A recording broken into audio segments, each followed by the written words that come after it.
देशभरात लोकसभेच्या निवडणुकीचं रण पेटलं आहे। आंध्र प्रदेशात तर लोकसभेसोबत विधानसभेच्याही निवडणुका असल्याने प्रचाराला नुसता धुराळा उठला आहे।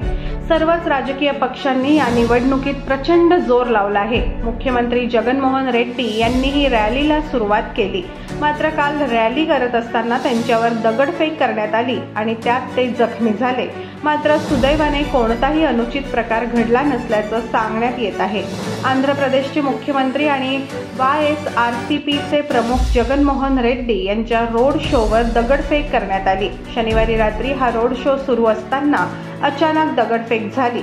मुख्यमंत्र्यांच्या दिशेनेच दगड भिरकवण्यात आले। मुख्यमंत्री जगनमोहन रेड्डी यांनाही या दगडाचा मारा बसला आहे। त्यांच्या कपाळावर दगड येऊन आदळल्यामुळे त्यांच्या कपाळाला खोच पडली, त्यामुळे मुख्यमंत्र्यांवर तात्काळ उपचार करण्यात आले। मात्र दगडफेकीच्या या घटनेमुळे आंध्र प्रदेशात एकच खळबळ मात्र उडाली आहे।